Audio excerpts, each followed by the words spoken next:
I'm always reminded of the historical fact. Everybody in this room knows it, but you probably haven't drawn the conclusion from it.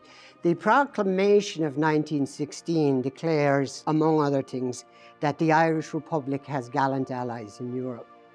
Of course, what they're referring to is the Central Powers. Now, here's the thing about obstinacy and stubbornness. The Central Powers lost the First World War. I think pretty much all of us know that. Our gallant allies in Europe that Pearse referred to. But the Irish Republic did not surrender. The German Empire surrendered, but the Irish Republic did not surrender. The Ottoman Empire surrendered and was broken in pieces. The Irish Republic did not surrender. The Austro-Hungarian Empire surrendered, and still the Irish Republic refused to surrender. In fact, so obstinately refusing to surrender were they that they went into the 1918 British general election for a mandate to continue the war, essentially the First World War. And Ireland, alone among the Central Powers, actually signed a treaty with Britain which granted us not all of what we wanted, but some of what we wanted. Obstinacy and stubbornness when you know you're right, when you know what you're saying is true, does pay off in practical terms in the end. We are in this room here today because 5 years ago or more, myself and a few others undertook what was an impossible task, or should have been an impossible task, to form in the early 21st century, 100 years after 1916, to form a political movement dedicated to that Irish Republic and dedicated to that idea that we would not give up and we would not surrender. There is no German Empire, no Austro-Hungarian Empire, no Ottoman Empire, but there is still, in 2022, there is an Irish Republic and there is a national party to defend it.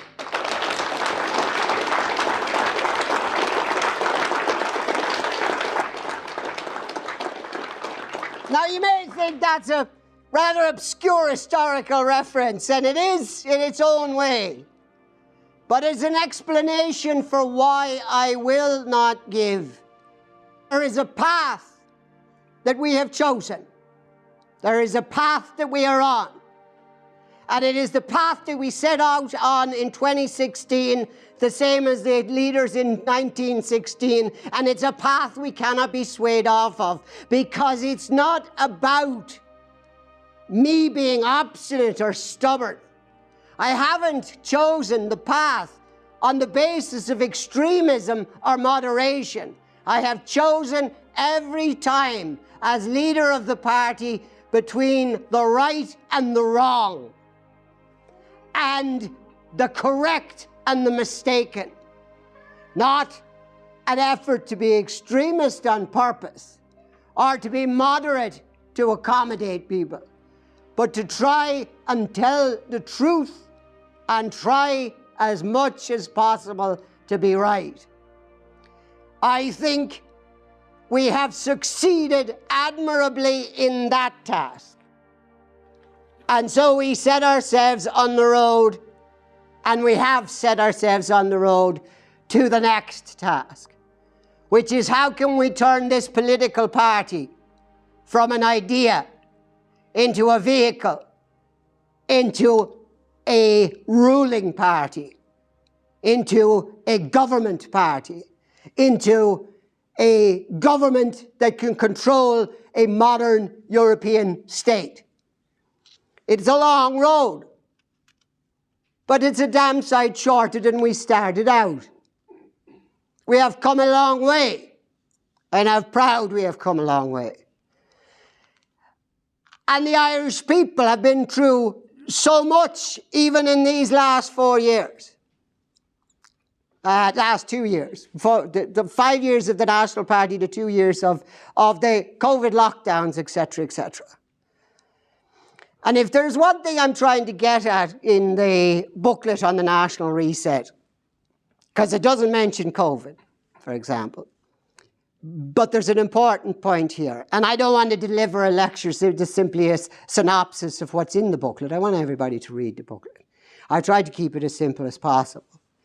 Maybe, but those who know the topic better will find no errors in it, but you might find it simplistic. I'm not embarrassed about that. Because over the last 2 years, the Irish people have been bombarded through the pandemic and the lockdown, COVID-19 viruses, etc., with the opinion of experts and with the opinions of academics and with the opinions of people who said, don't talk to us, don't contradict us because we are better qualified. We know better than you do because we've spent longer in college thinking about this. We've read more books about this than you have. We've stood in more labs than you have. We have spent nights watching Petri dishes under a microscope that you haven't spent. And you couldn't possibly understand how much we know about COVID-19, except that we are not that sure where COVID-19 came from. We're not that sure where it's going. We're not that sure what it'll do. But follow the science, God damn it. Follow the science. Well, I decided, and I think most of the people in this room decided with me, that we weren't going to follow the science when the science was based simply on qualifications, simply on academia, simply on doctorates. We were going to follow the science of observation. On the question of epidemiology, for example, I know almost nothing. Happy to say that. On viruses, I know a little bit, but very little more. COVID-19, well, we were told it's unlike anything else that there has ever been before. So if it's unlike anything else that there's ever been before, how could you have studied the matter? But follow the science. As Marcus Aurelius said, of each particular thing, ask what is it in itself. And if we apply this backwards, without any particular knowledge of epidemiology or virology, COVID-19 specific or vaccines or otherwise, we can tell this for definite.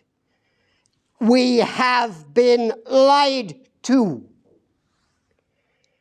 And the lie is far too big to be blamed on the pharmaceutical industry alone. The pharmaceutical industry is a multi-billion-dollar, euro, whatever currency you want to call it. They are friends in high places. They are politically influential. They are part of the problem. But anybody who would suggest to you that the pharmaceutical industry alone could have maneuvered every Western government into the measures they have introduced in the last 2 years, that they would have alone by themselves that kind of political influence. Is it probable? I suggest to you that it's not. I suggest to you that to change politics fundamentally on a global scale in the way that they have, there must be something else going on, as well as, or maybe even instead of, a pandemic. We in this country are supposedly at the end of our lockdown phases. But we look around the world and we look at so-called civilized Western democratic countries like Canada and Australia and Austria, and supposedly the pandemic that's, poof, gone, not here anymore, is still there. And it's very, very dangerous still in Canada. And it's very, very dangerous in Australia. Military helicopters are required. Mounted police have to trample over old women in wheelchairs in order to defeat this ongoing virus that in Ireland we've just decided, well, yeah, we're finished with that. Because our government decided, yeah, we're bored with that.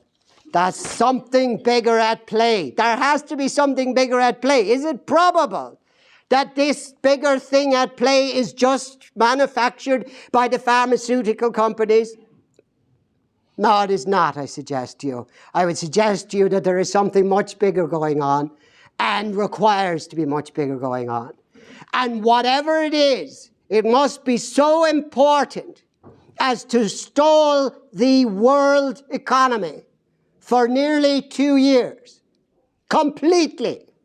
Not mess with it, not fiddle with it, but stall it dead.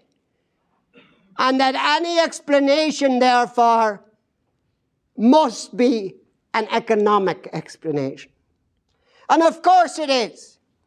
Because when I say that the pharmaceutical industry by itself is not capable of exercising the political influence required to make the global political changes they have made, that notwithstanding, they are part of something else.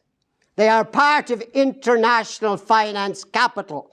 And international finance capital has the global reach and the global power and the influence to control the politics, particularly of the Western countries.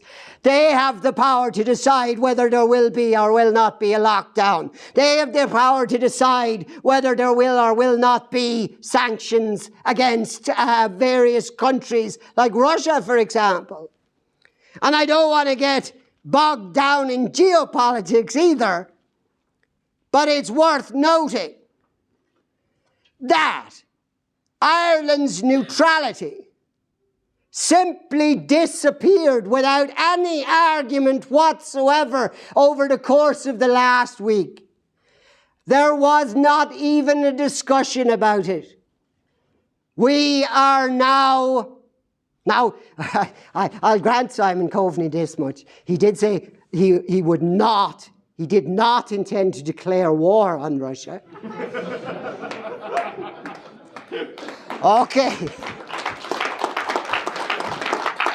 Fair enough, Simon. Fair enough. I don't think that's a pressing issue with Vladimir Putin. Whether we do or we don't. But our neutrality was just thrown away. A fundamental principle of our politics for the past 70, 80 years was just thrown away without any argument. And every political party in Dáil Éireann agreed with it as if they'd always agreed with it.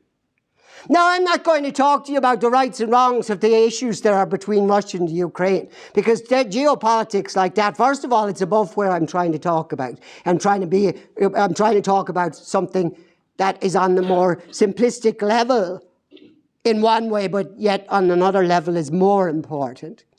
But above all else, I don't want to get dragged into geopolitics, because I'll tell you one very simple thing. And this is the reason why nationalism should exist. And this is the reason why the nation state should exist, is that there isn't a single person in this room, unless you are either Ukrainian or Russian, who has the slightest idea exactly what's going on, or why it's going on, or the history of it. Just the same as if you brought a Ukrainian into this room and asked him to explain what I meant at the beginning of this speech by the fact that I said the Irish Republic was at war in the First World War. They'd go, what Irish Republic? Well, there was a rebellion in 1960. No, I never. Well, I don't know. I don't know anything. And why should he? Why should he? The matters that are at stake in the Eastern Europe at the moment are of a great complexity and history that it well behoves a nation like Ireland to mind its own bloody business.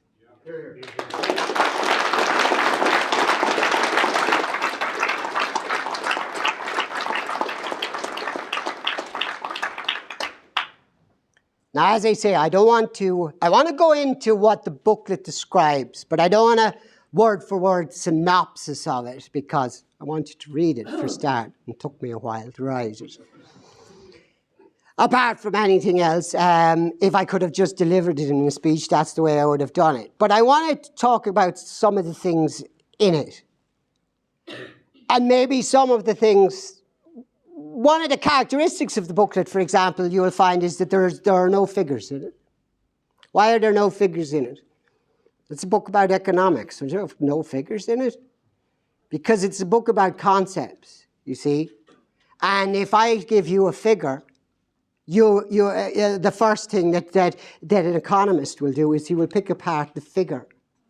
And he will tell you the figure is wrong by 0.256%. And therefore your whole argument falls.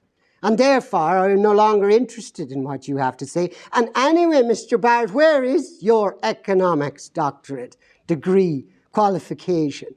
What economic petri dish did you stand over in the midnight hours under a magnifying glass?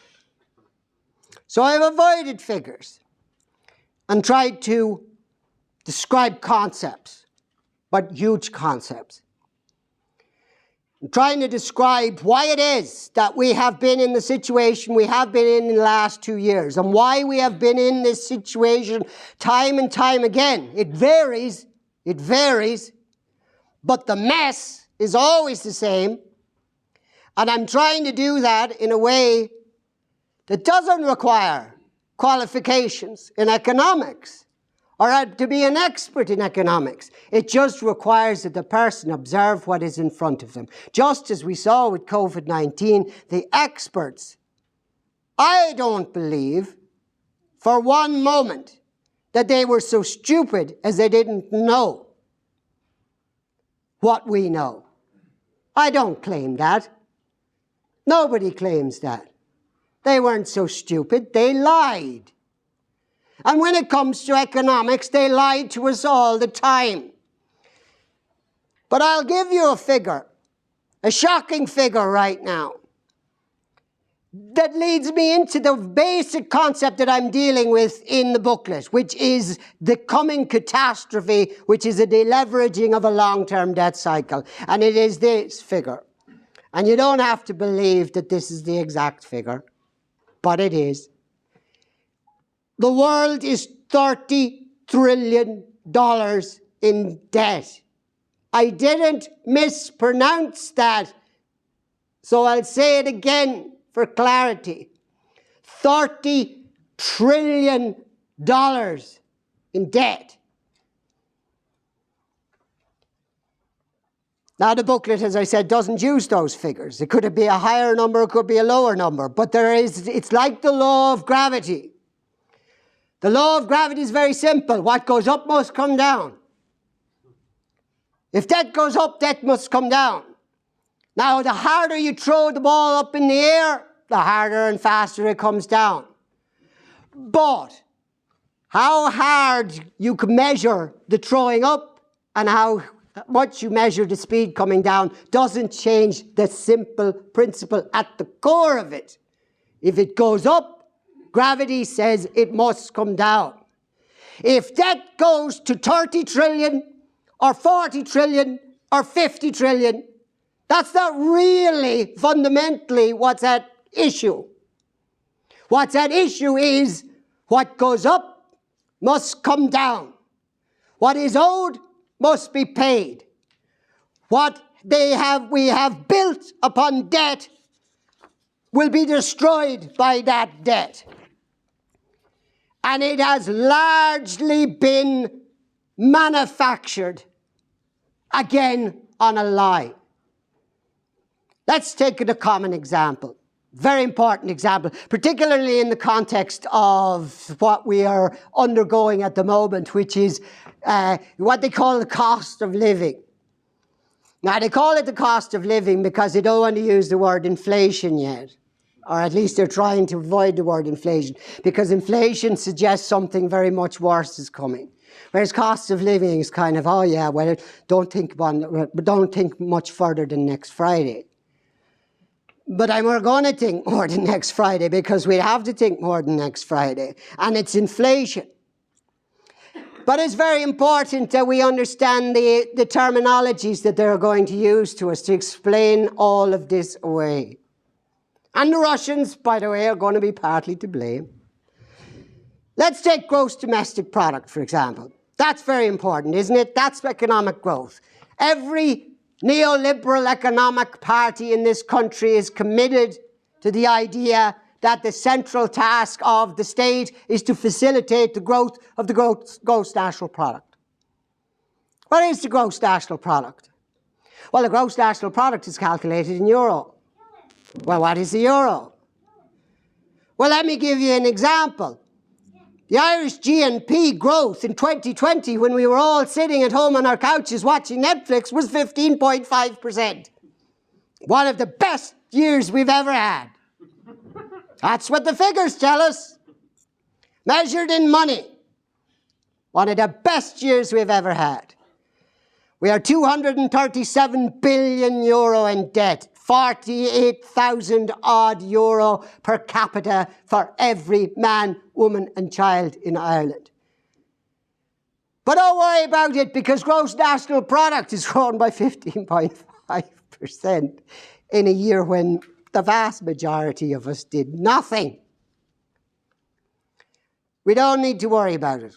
Now, let me tell you, let me give you a very simple example of how gross national product means absolutely nothing. If I plant a field of potatoes and they grow to maturity, and I dig them up and I eat them over the course of however long they last, gross domestic product doesn't measure that. Never happened. Can't see it. It's not on the books. If I sell it to the local shop, it'll recognize that that happened. There was a field of potatoes grown. There was a field of potatoes was harvested, and it was brought and sold. But here's the thing. If I go back into that shop on a weekly basis and buy those potatoes, the very same potatoes I sold them to them in the first place, it gets counted in the GDP twice. Because it's counted as a sale to them when I and it's counted as a sale to me. It's counted as a purchase by them, and it's counted as a purchase by me. And that's where you get your gross national product from. That's how real it is. A field of potatoes is enough to tell us that there is no point in listening to the ESRI. Because they cannot understand the concept that a field of potatoes is there unless it's calculable in euro. They simply can't see it. And if it's passed back and forth, they'll count it twice. And if it's passed back and forth and back again, they'll count it 3 times. And if we go back into the shop and we say we didn't want these potatoes, in fact, in the first place, then they'll count it a 4th time when they give us a refund. And a 5th and a 6th, it's a little bit like a booster, isn't it? GDP. How could it possibly ever go down? Let's get real here. Foreign direct investment in Ireland is supposed to be the hub of our whole economic existence. Yet the fact of the matter is all they do is pump money through an economy for low corporation taxes. And that's why the government was so worried about the changes in corporation taxes. And this is where international finance comes in. Because for 10 years, or 20 indeed, we have been told by every Minister for Finance that a line is drawn in the sand on 12.5% corporation tax. It is the most important thing. It is more important, and this is back to having a national idea instead of just having an economy, of regarding Ireland as your nation and not just Ireland incorporated. Is GDP Foreign direct investment's more important in your children, it's more important in your schools, it's more important in your hospitals, it's more important in yourselves. You're all to sacrifice yourself for growth in GDP, which we don't know how to calculate and we're not really sure what it is. And we're to draw a line in the sand on 12.5% corporation tax. Wait a minute until we're actually drawn to a World Economic Forum summit and told that no, actually you can't do that anymore. And suddenly a 15% corporation tax rate won't wreck the Irish economy after all. After 20 years of it being more important than you, I, your mother, and your cat.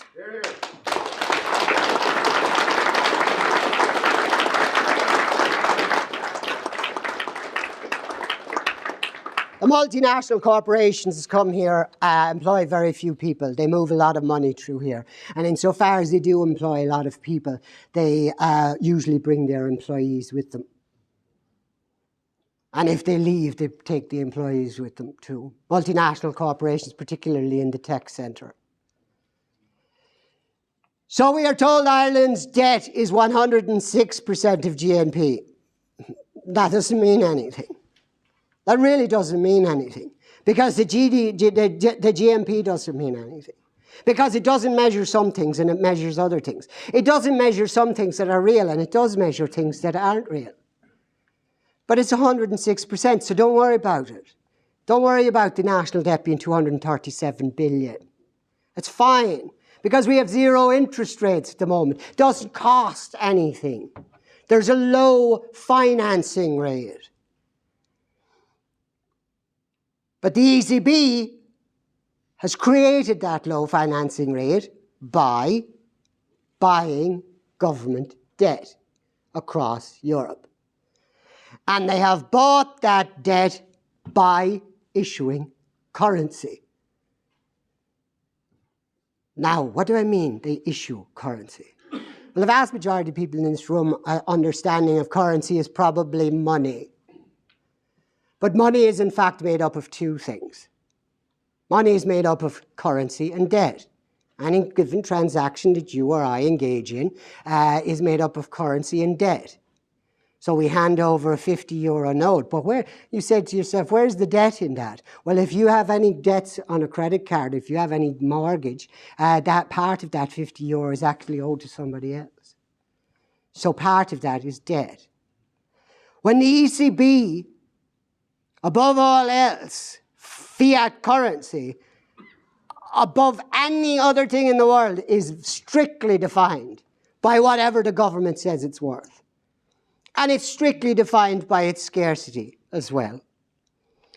So every time the ECB issues more euro in order to buy government debt from Ireland, from Britain, from, well, they don't do it for Britain anymore.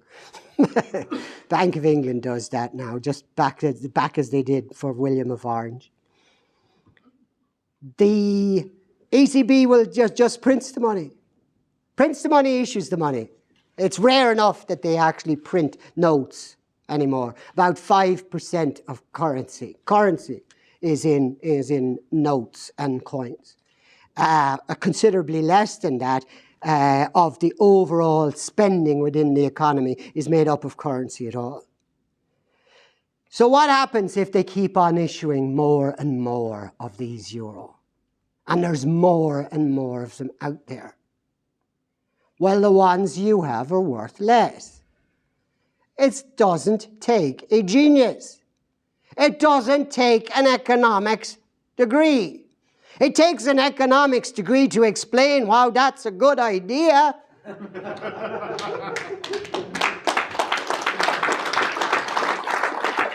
And you have to study very, very hard.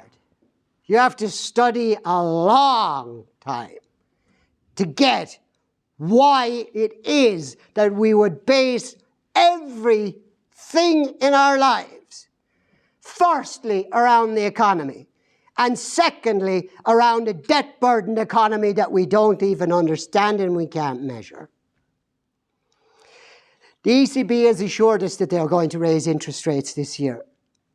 The effect of that will be immediate. They're going to stop buying up European debt, and they are going to charge higher interest rates on the debt that is already out there. Ireland can't pay. Pascal Donohoe is pretending that we can. In fact, Pascal Donohoe said last week I wouldn't call it a boom exactly yet, but one is coming. Does he mean boom?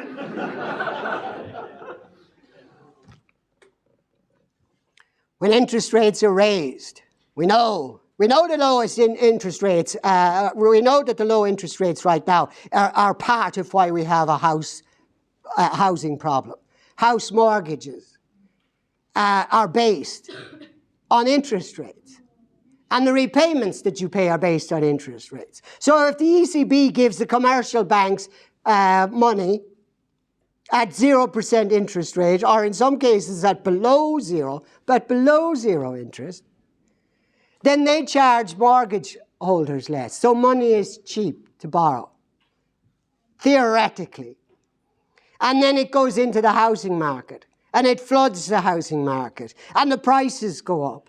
And we watch daily that, particularly in Dublin, but everywhere in the country, the most ridiculous prices, €500,000 for a two-bedroomed semi-detached house in Terranure. Nothing against Terranure, by the way. It's a nice place. But seriously,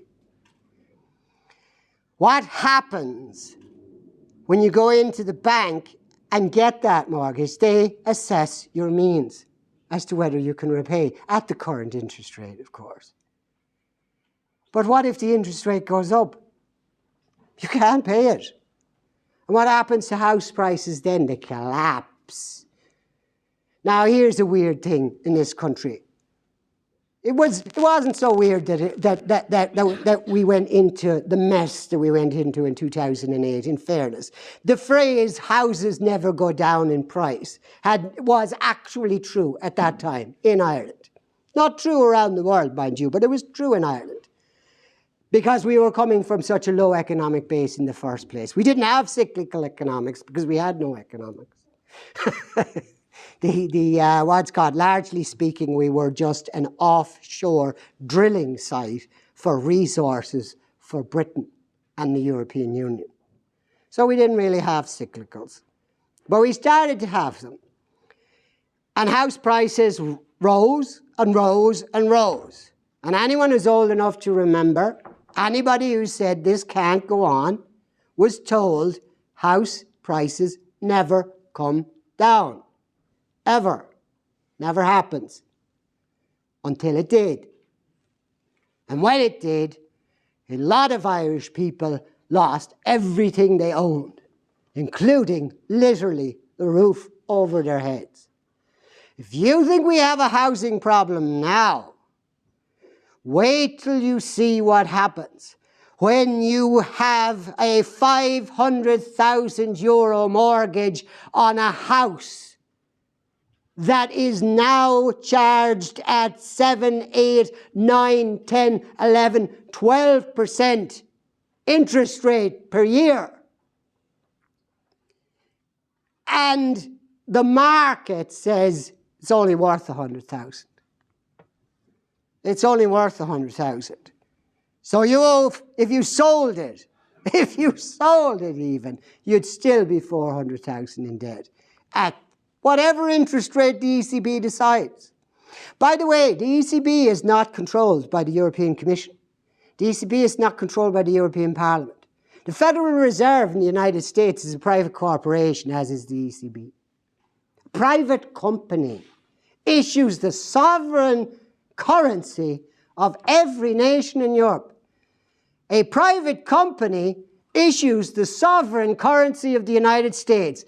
And you know what it does then? It lends that money to the United States. It lends that money to Europe.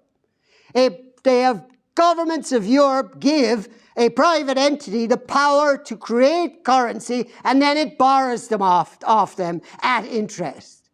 Once again, I say to you, you don't have to be a genius to work out there's something wrong with a government handing over the right to print currency and then borrowing that currency off the people that they gave the right to borrow, to print it from. The right. It's the very slightest rise in interest rates at this point is likely to send the European economy into shockwaves. The stock market is something that most Irish people don't think about. But it's important because your pension fund almost certainly does. In the United States, people are more used to buying private shares by portfolio. It's one of those cultural things. But we do it too. We do it through pension funds. We do it through interest bonds and so forth that we are sold in banks and we're told they're absolutely guaranteed and so forth. That money is invested in the stock market. Where do you think that money is coming from right now? I'll tell you where it's coming from. It's being printed in the Federal Reserve. It's being printed in the ECB. It's being printed by the Bank of England, by the Bank of Japan. It's even being printed by the Bank of China. They're printing it. And then they're spending it on stocks. And you know what? The price of the stocks are going up. The price of the stocks in companies, some of which closed at the beginning of the lockdown. They have not done a day's business since. They have no employees. They have no premises. They have no product. They have no assets. But they are listed on the New York Stock Exchange. And they are listed at $17 a share. And capital marketed at 50, 60, 70 billion. And there isn't anything there. What do you think is going to happen when people don't have the money to drive forward this fake stock market bubble, this fake housing market bubble? It's like something that we have never seen before. Because what we are used to is the short-term debt cycle. And what that essentially is there's a cycle where people take on an amount of debt and then they are forced to pay it off, and then they take on another amount of debt, they're forced to pay it off. Every so often, this is the cycles of the economy, where there's a boom and there's a bust. But what's interesting about it, and this we'll get into it in the booklet, is that every boom is higher than the last boom, and every bust is higher than the last bust. So the long-term debt cycle means that the world is continuously taking on more and more debt. We see a recession, we see a boom every 7 to 8 years, 10, the outside. Most of us have never seen a deleveraging of the long-term debt cycle. Now, it doesn't matter how I pronounce that, because I can pronounce it debt very precisely, or death, because it leads to the same thing. So we can call it the long-term death cycle, or we can call it the long-term debt cycle. But economists call it the long-term debt cycle, and they don't deny that it exists. They simply say that it has existed in the past, and that somehow there is a way that it will never happen again. But the reality of the matter is, and this is why we are in the extraordinary situation that we are in, is that we should have had a long-term debt cycle deleveraging. And what that basically means is that the debt needed to be wiped away. It either needed to be paid off, or the people who it was owed to needed to recognize they were never going to get the money back. Or alternatively, a mix of the two. And then maybe the central banks would print some extra currency. Now, the two first things are deflationary. The second one is inflationary. And if you get the balance just exactly right, in 2008, that's exactly where we were. And about 2008 came the idea And it's extraordinary because it's still talked of on some level as if it was a great conspiracy. Even though every one of us has heard somebody celebrity that they are familiar with use the phrase, the Great Reset. International finance capital knows that a deleveraging of the long-term debt cycle was necessary. It was absolutely necessary, and it was starting to happen in 2008. And what did they do? Why, they set the printing presses of the Federal Reserve and the ECB wild in pumping so-called free money into the market. So there was no deleveraging. So there was still more borrowing.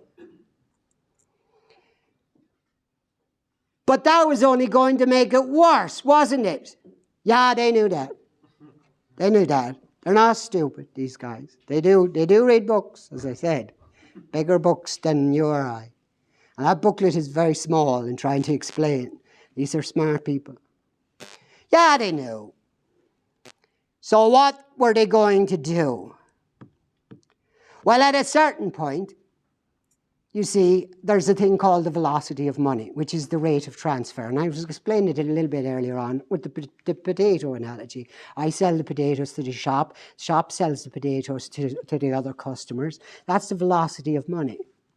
So if the European Central Bank prints 10 trillion euro, 10 trillion by zero is zero. There's no inflation from them printing the money. There's inflation only by the money being passed around. So what did they do when they got to the crisis point, which was 2019? They locked down the whole world. They said, stay at home, you can't buy that, you can't spend that. They stalled the velocity of money. And by stalling the velocity of money, they stalled inflation. And they put it off. But like anything else, and God knows we all do it, any problem you've ever put off is always worse when you have to deal with it. Always. That is where the Great Reset is about. It's very simple, really. Is they have no intention of deleveraging the debt cycle. They have no intention of allowing the normal course and flow. They have a brand new idea. And here is what it is in a nutshell. Is that international finance capital now is owed more money that it printed than all of the assets of the entire world combined.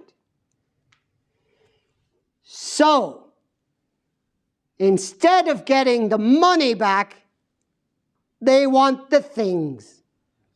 And that's the reset in a nutshell. It's no more complicated than that. They don't want you to repay your debt. They want you to give them whatever it is you bought with the debt that they gave you. You will owe nothing and you will be happy. Well, that seems like an absurdity until you think of the person with the 500,000 euro mortgage at 12% interest. And the bank comes along and says, we'll cancel your debt completely if you just give us the house.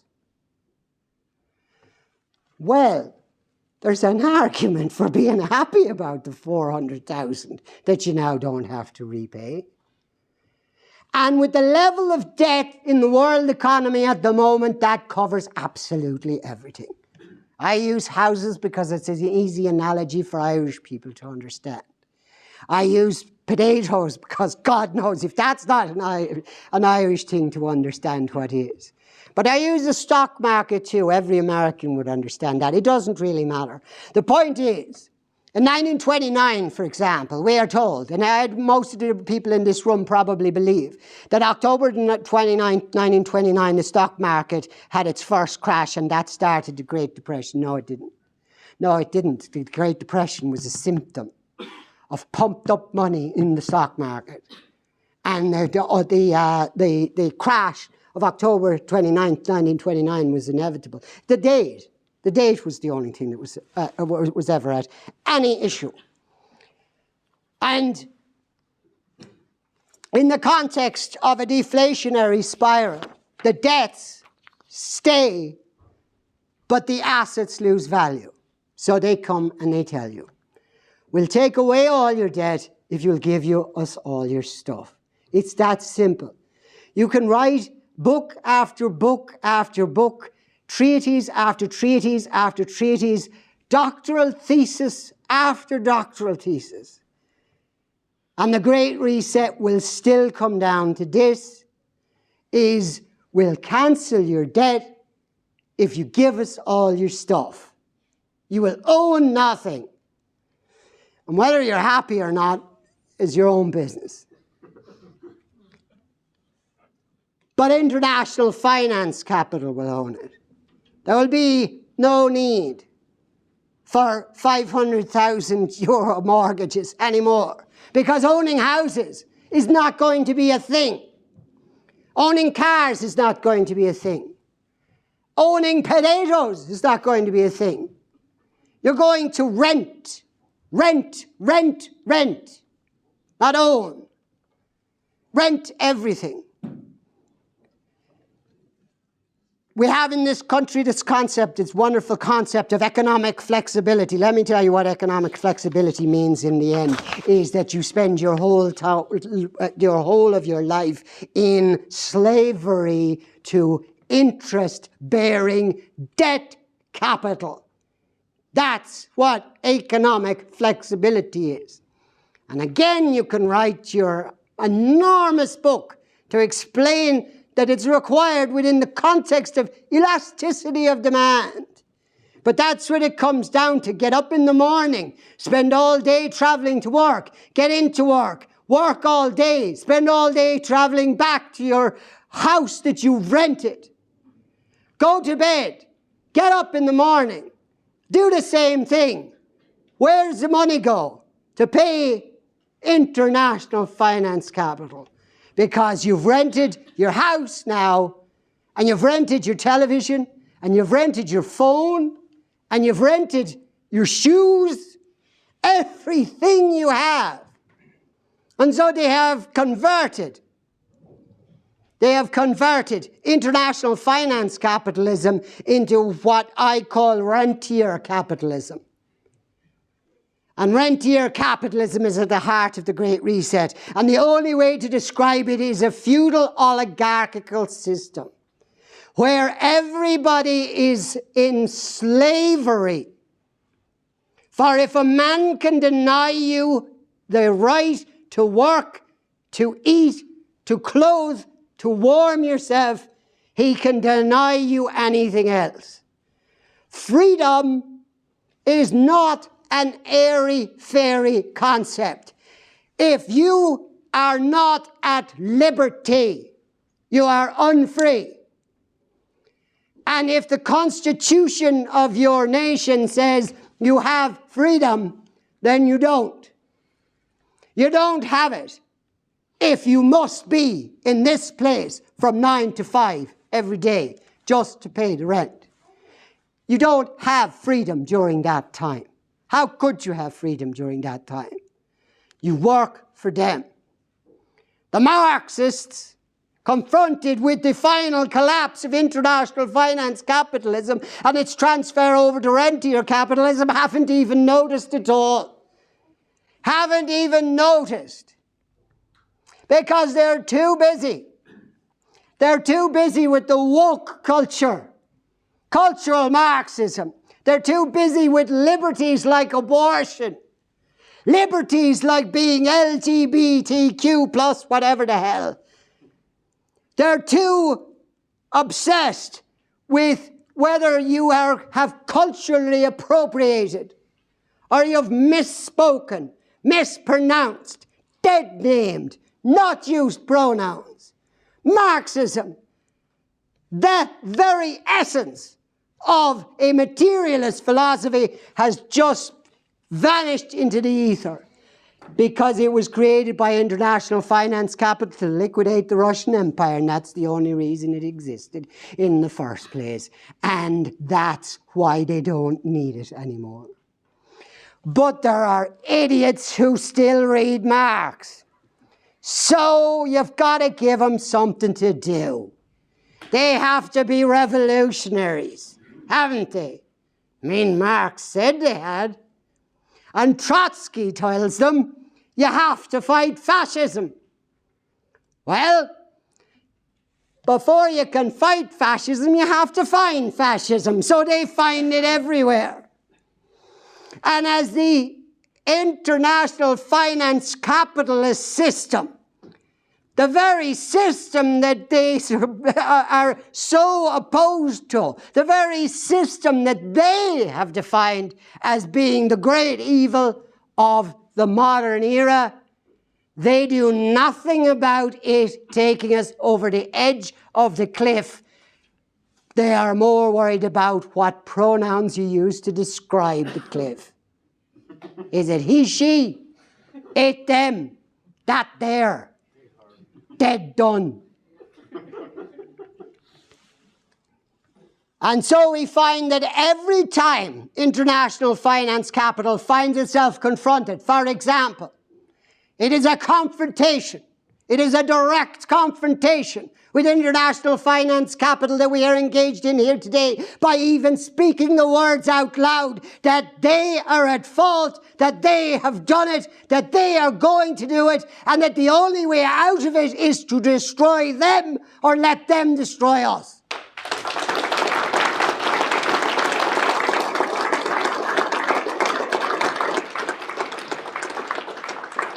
And that, ladies and gentlemen, members and supporters of the National Party, that is the reason why well-funded NGOs engage in surveillance of far-right organizations searching for fascism for the Marxists to fight. Because God knows you wouldn't want them to turn on international finance capital, would you? And you certainly wouldn't want them to ask who the international finance capitalists are. Name them.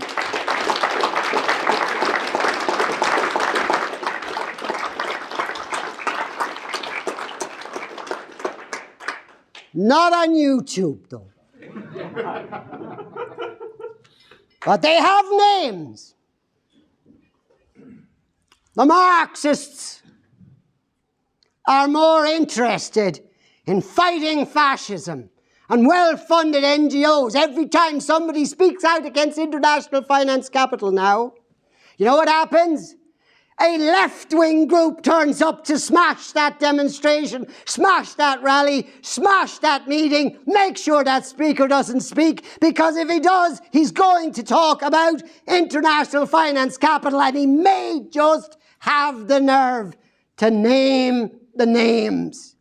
And if you name the names, you have the culprits. You literally, at the center of the crime, at the center of the crime, which is the long-term debt cycle, at the center of the crime, which is international finance capitalists' debt-bearing currency, is a criminal act. It's a forged currency lent to you at interest, which you must repay in real terms, in time spent, in work done, intellectual or physical or otherwise. And that crime is committed by a handful of people. I say a handful of people in international terms. Not the 1% that the left talk about, but the 0.0001%. If you think that a millionaire is fantastically wealthy. Wait till you see the deleveraging of a long-term debt cycle wipe his millions away.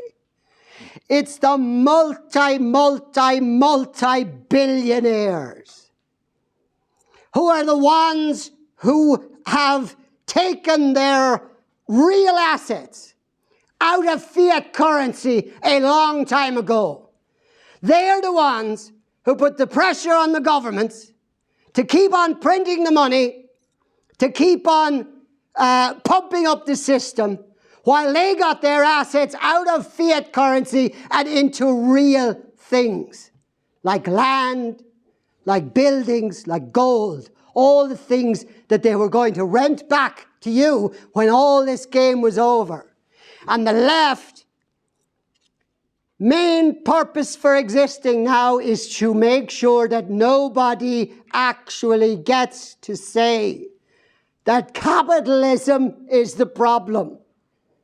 That is the purpose of modern Marxism, is to not call out capitalism. In that situation, the situation we're talking about, where they interrupt the deleveraging of a long-term debt cycle, which would in itself be miserable, it would result in a Great Depression, at least as stark as that of 1929 to 1939. It ended with the Second World War, because there's money to be made in debt, and there's money to be made in death. But they know this. They know this. They know it's going to be absolute mayhem. They know that their Great Reset is going to create absolute mayhem. They know that people's minds are going to have to be changed radically. They're going to have to get used to the idea that they owe nothing and be happy about it. That's a real redefinition almost of what a human being is. Because one of the most basic human characteristics is the right to private property. The notion that this is mine. That this is mine and this is mine alone. And if anybody tells me from a Marxist-Leninist point of view, they say, well, everything can belong to everybody. Okay, let's follow the logic of what you're saying. Ask the Marxist in question, is he married? And if he is, we'll bring around a different woman tomorrow and take his wife away. Because we all own everything, don't we? One wife is as good as another. You still have one. Your state-sponsored wife. We'll come around and take your eldest child, and we'll give you another child, exactly the same size. In fact, no, let's make it, no, we're making progress here. We'll give you a bigger child, a taller child, smarter child, but just not your child. If you think that your wife, your husband, your mother, your father, or your children are interchangeable objects, then I say to you, yes, you have adopted the madness of Marxism. You actually are a true believer in that insanity. But if you do not believe that there is the interchangeability of children and families and things and people, then there is no logic to Marxist economics either. And let's talk about how we can reset the world economy in such a way as it's not to the benefit of international finance capitalism.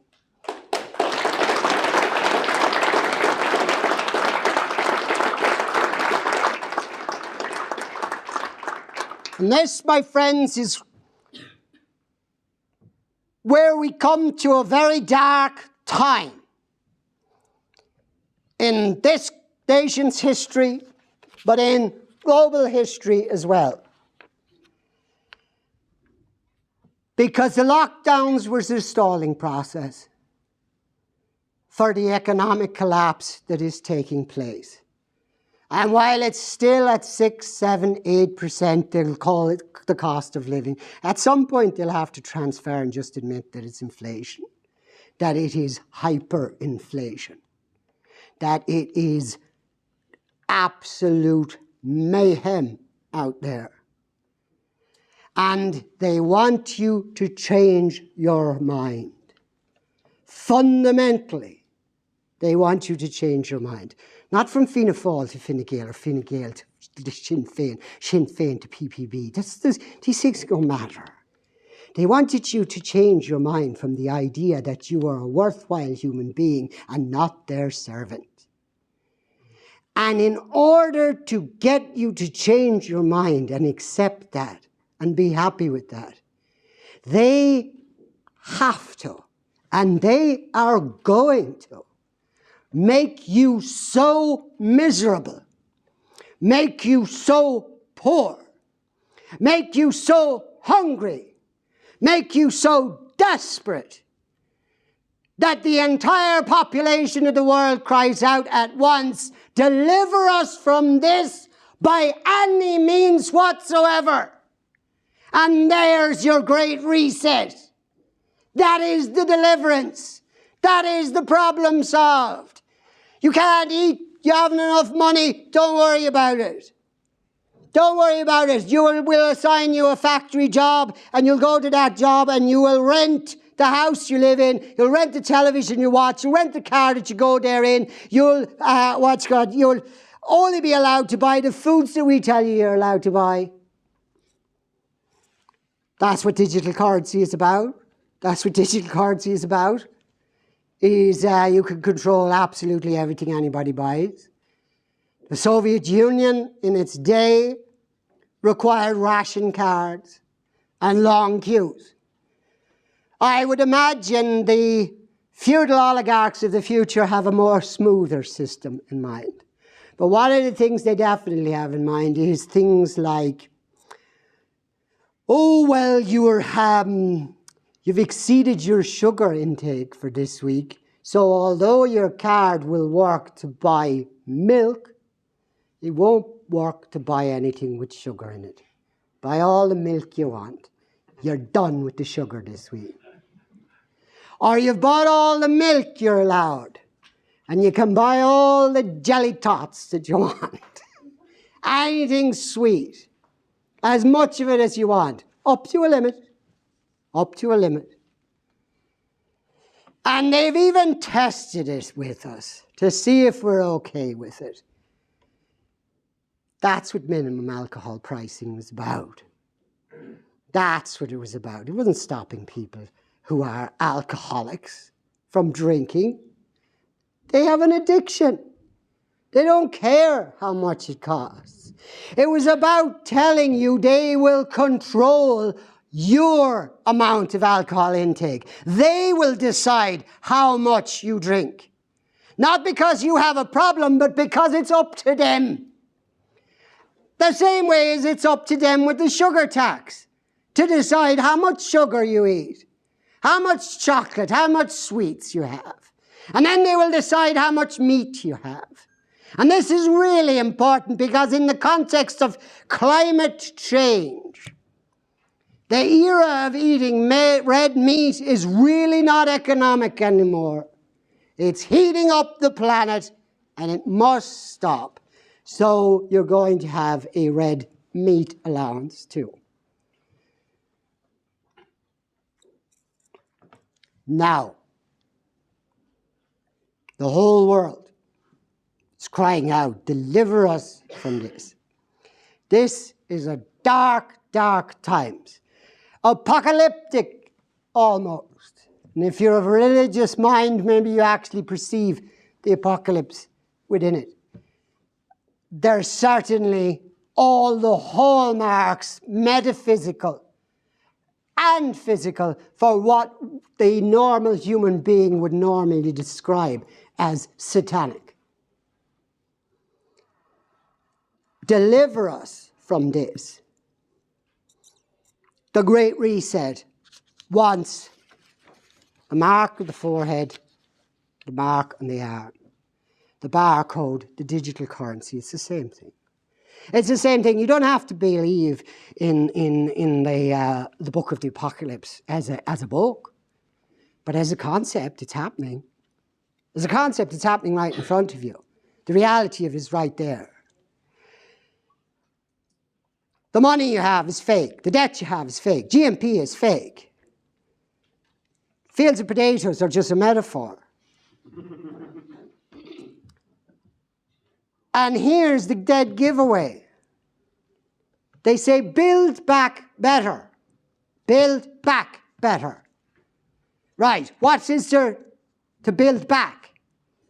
Isn't most of the stuff still there? So whoever came up with that slogan had something in mind beyond where we are now, where something that we have now needed to be built back because they intended to destroy it. And they intend to build back better, all right.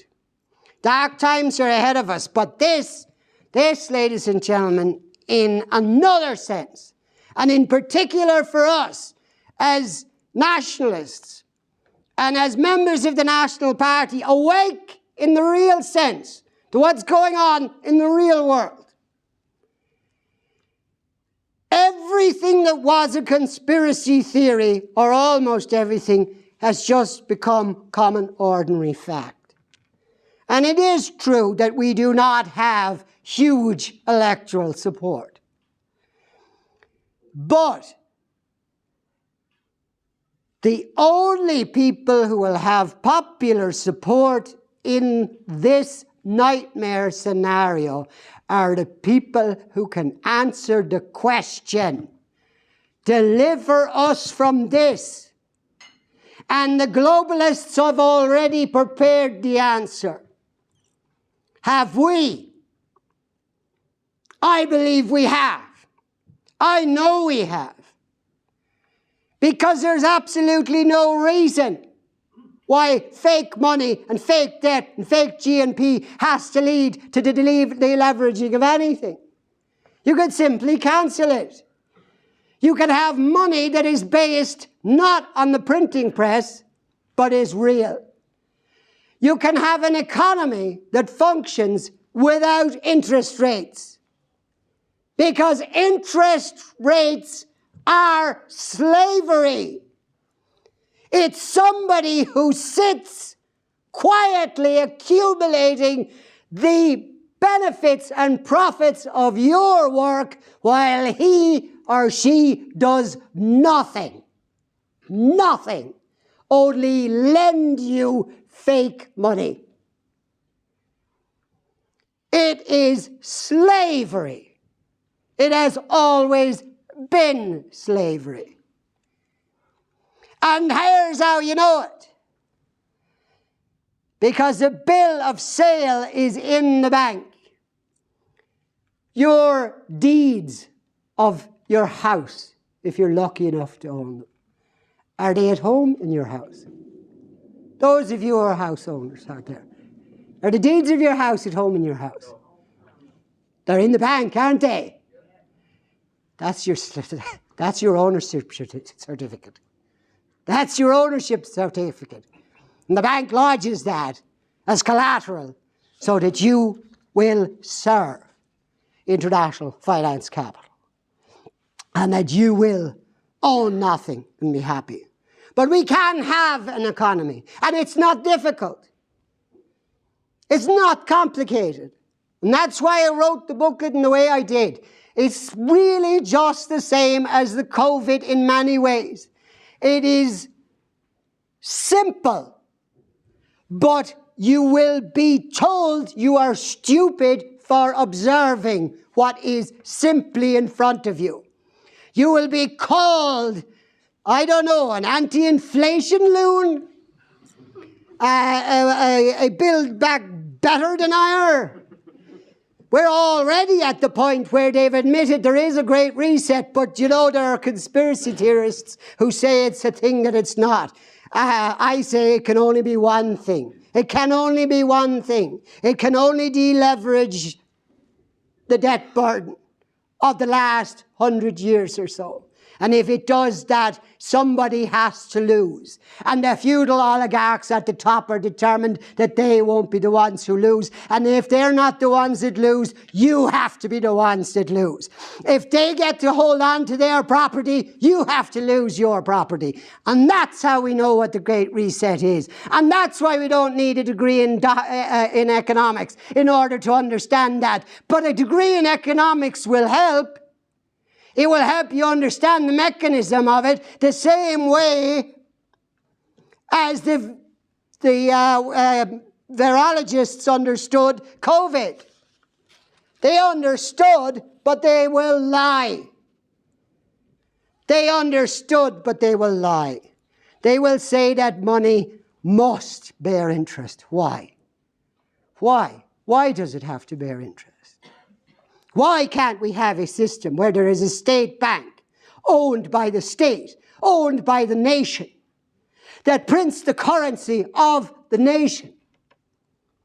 Why can't we have a scenario in which money is not backed by, oh, well, the government says so, but is backed by real assets, that you don't print another punt? And I want to be very clear on that. That's what we're talking about.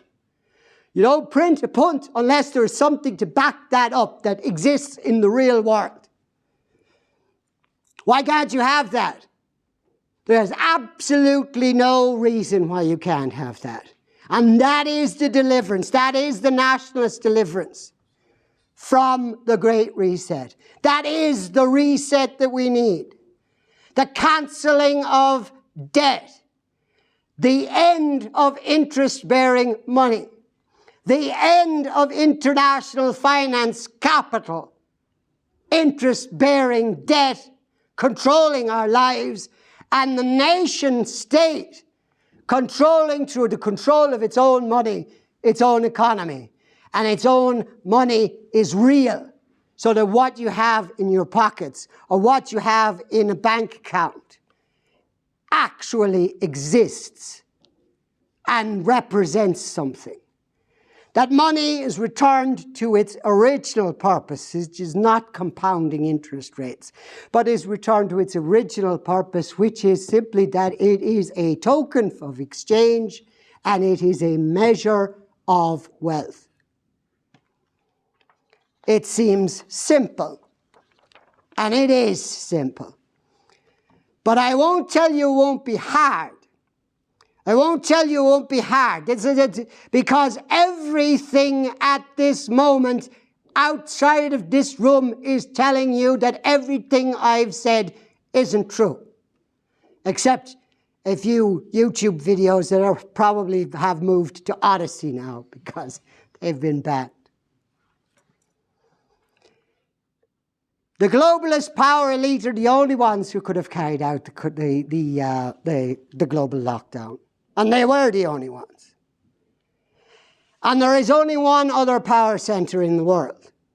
Because the one thing that the globalists have in common is they are internationalists. International everything. International finance. International movement of peoples. International freedom, they call it. Freedom of capital. Freedom of movement. Freedom of this. Freedom of that. And it's all about internationalizing, denationalizing everything. Because technically, you could technically solve a deleveraging problem, literally, by technical means. But there is only one political movement in existence that has any prospect of actually gathering people together as one unit. And that is nationalism. Humanity is too big. 7 billion people will not stand together, and they know that. They will always be atomized. They will always be broken down. Race will be set against race. Gender will be set against gender. Parents will be set against children. Children will be set against parents. Police will be set against citizens. Citizens will be set against police, and so on and so forth. But what's the one thing that everybody in this room shares? And it's not our wealth. It's not that we are so very good looking, although that is true as I look out across the audience here. In general, and somebody could ask me later on who I meant. That's not what we have in common. And that's not how we will stand together. And that's not how we will defeat this. And that is not how there will be no globalist reset. We share one thing in common, is that we are all Irish and that Ireland belongs to us.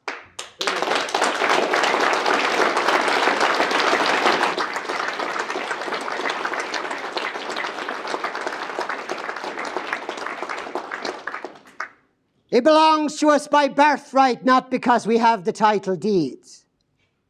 Britain had the title deeds. We took them. Britain still has the title deeds to 6 counties in the north, east of our country. We will take them.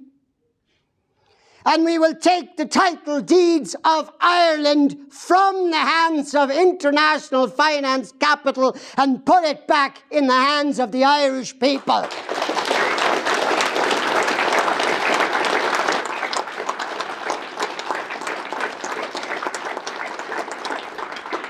This is our moment of maximum danger, but it's also our moment of maximum opportunity.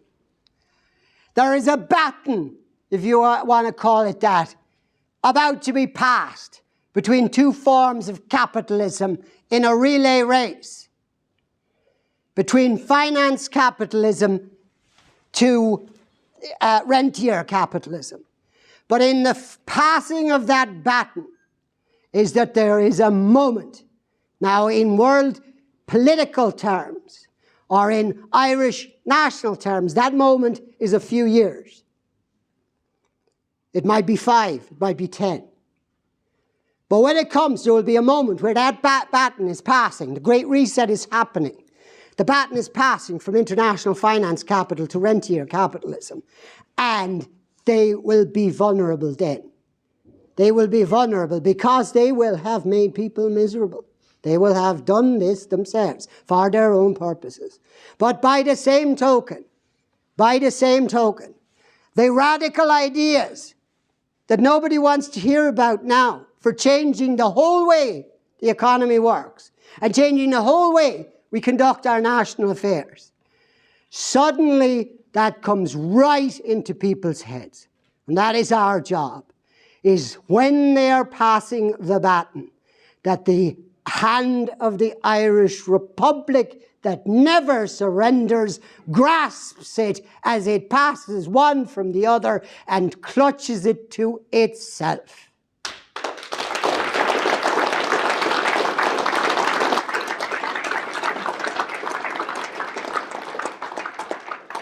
This is the last generation. And I say that without either cynicism or pessimism or necessarily optimism either, just a statement of fact. This is the last generation that will be able to take this stand.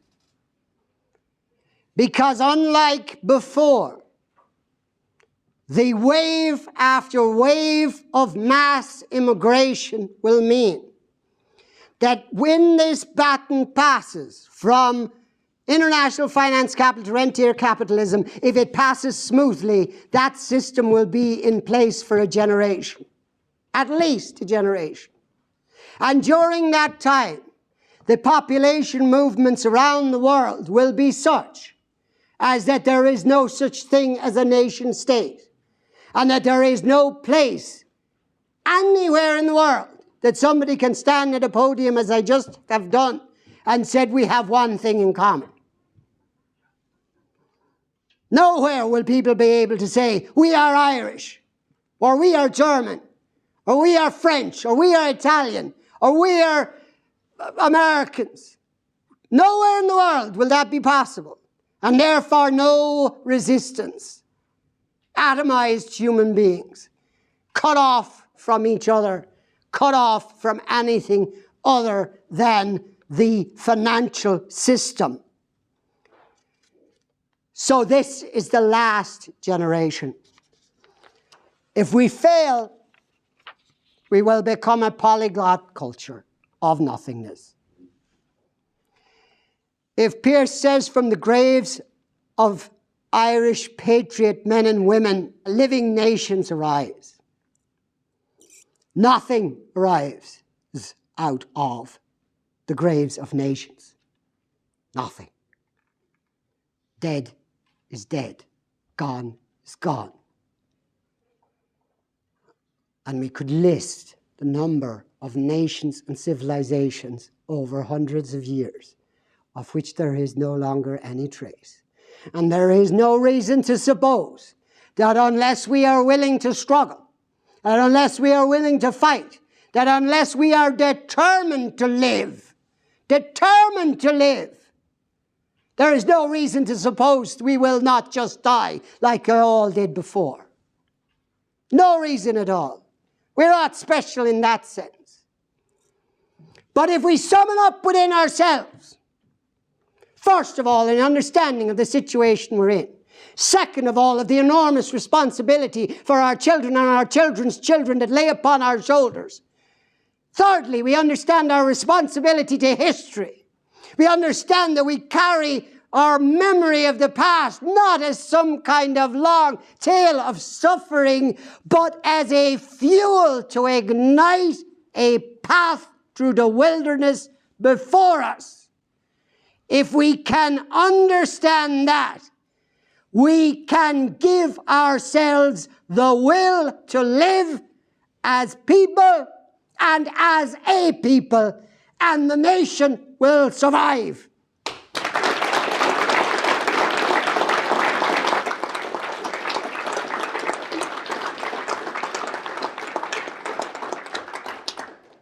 Our job is not to replicate the heroic deeds of our forefathers for battle. But we need to show, and Ireland is uniquely placed, because actually of the very thing that they say, oh, well, you have to take immigrants because the Irish went everywhere. The Irish are everywhere. So if Ireland stands up, people take notice, small enough as we are. We're not a world power. We never purport to be a world power. But when the Irish stand up, people take notice. And if we can summon up in ourselves the will, and that's what it is in the end, the will to live, and we stand up first, others will stand with us. At this present moment, if Ireland stands up on its own, I don't need to tell you the geopolitical consequences of that they're going to allow us to do that. I'm going to end up like Colonel Gaddafi, for God's sake. I don't want that. Maybe some of you haven't heard exactly how he died. It's pretty bad. It's pretty bad. Saddam Hussein just got home. It was harmless. Relative. I don't want to end up like that. I don't want my nation to end up like that. I don't want that. You don't want that. But you have to summon up the will. And you have to understand the need for struggle. And you have to bring that from this room, the understanding of the problems that we have, the solutions to the problems we have, and bring them to people when they are ready to hear them. And bring them to people even before they're ready to hear them, so that they're in their heads when everything you say is, as we have put it so very often, right so far. We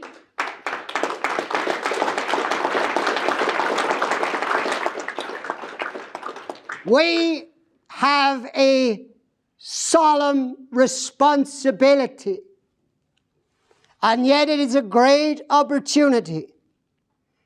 For when we look back on the heroes of our nation's past, there is no reason why we cannot match them and outmatch them if we are determined to make the same sacrifice for the same cause, which is our Irish nation and our Irish Republic, free, independent, Gaelic, and united. Yes, you're right.